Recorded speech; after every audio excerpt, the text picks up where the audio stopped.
So what's going on, everyone? My name is Jade and I'm delighted to welcome you to another video right here on FPL Empire.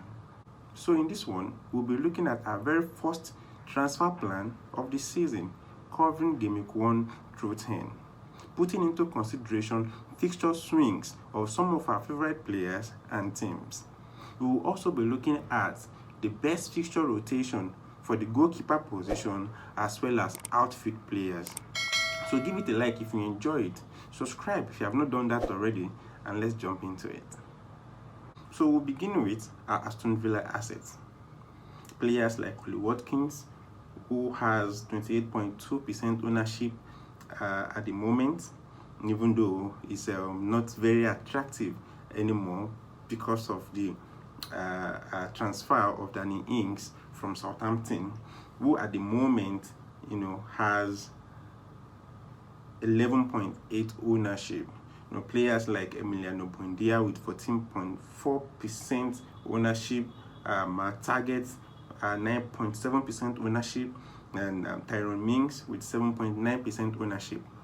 They have an amazing set of fixtures going into the season. We all know that their first 3 fixtures are Watford, Newcastle, and Brentford. But then from game week 4, the tide turns. So what do we do with them? Well, the beauty of fixture swing is that we have the opportunity, when we plan well ahead, to then jump ship from a team like Villa in game 4 down all the way to say Leeds United starting from game 5.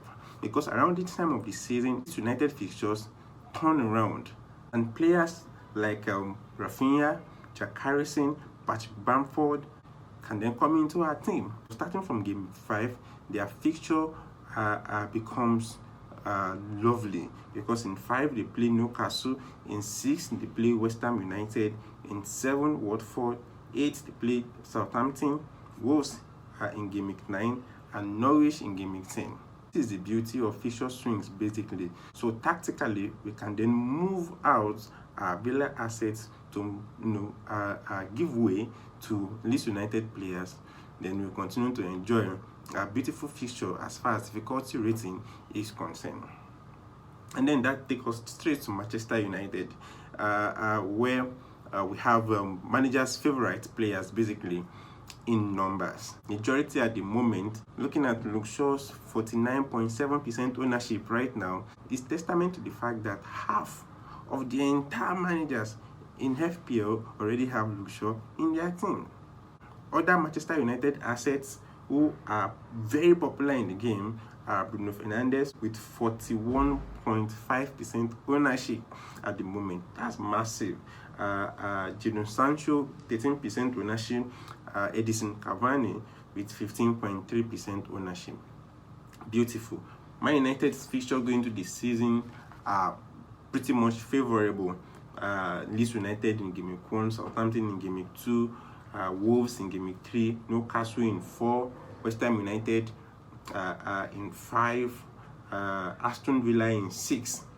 But then starting with Everton in game week 7, then things turn red, because they play Everton in 7, Leicester in 8, Liverpool in 9, Tottenham in 10, and Manchester City in 11. So the best route out is Chelsea, because starting from game week 7 all the way to game week 10, Chelsea's fixtures are easier than most teams. So FPL assets like Chilwell, Mount, James, and Havertz can easily be transferred into our team at this point in time because of these easy fixtures. So from game week 1 to game week 10, we have basically covered all the easy fixtures all the way from Manchester United down to Chelsea, our FPL assets. And that for us to have a dream first 10 game weeks of the season, around the time that majority of us will be considering our first wild card of the season. So next is our West Ham United assets. Between game week 1 and game week 4, West Ham United fixtures aren't that bad. In game week 1, they play Newcastle, Leicester in game week 2, which is tricky, but they play Crystal Palace and Southampton in game week 3 and 4 respectively. So say we start the season with players like Michael Antonio, who at the moment has 15.9% ownership Aaron Cresswell, who at the moment has 19.2% ownership, and Vladimir Sofal, who has 15.2% ownership at the moment. We start them with the season, yes, but from game week 4, with proper planning, we can strategically move them out for players with better fixtures. Say players like Raul Jimenez, from game week 4 upward, will be playing Watford in 4, Brentford in 5, Southampton in 6, and Newcastle in 7. Pretty much winnable fixtures for Wolves, and you expect Raul Jimenez to produce the goods in these fixtures.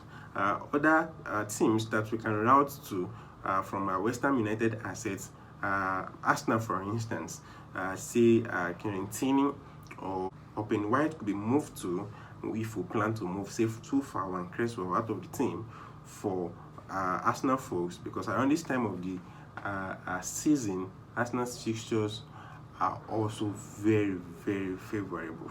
So they play Norwich in game week 4, they play Burnley in 5, Tottenham in 6, which is a derby, tricky fixture, Brighton in 7, Crystal Palace in game week 8, Aston Villa in game week 9, and Leicester in game week 10.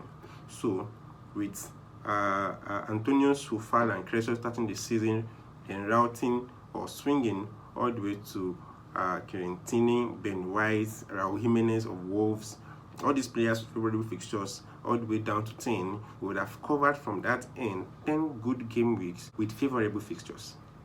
So how about teams that rotate perfectly well with each other for the first few game weeks into the season, say between game week 1 through game week 5? Brighton and Leicester rotate very well for the first 5 game weeks of the season.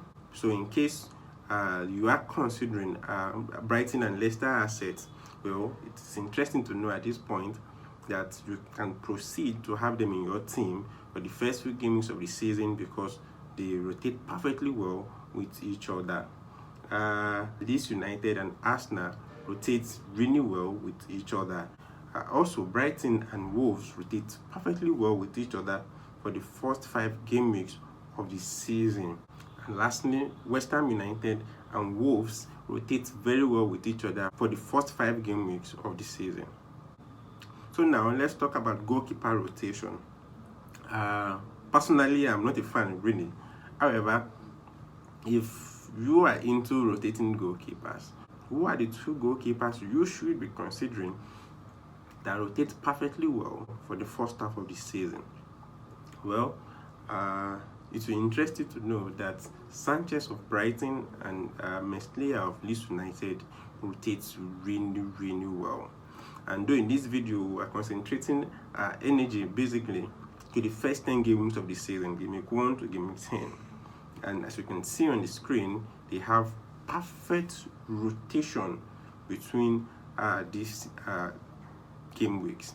In game week 1, Sanchez plays Burnley, Watford in game week 2, Meslier plays Burnley in game week 3, then Sanchez in game week 4, he plays Brentford, Meslier, Newcastle in game week 5, Crystal Palace in game week 6 for Sanchez, Watford in game week 7 for Meslier, Norwich in game week 8 for Sanchez, and Wolves, then Norwich in game week 9 and 10 for Meslier.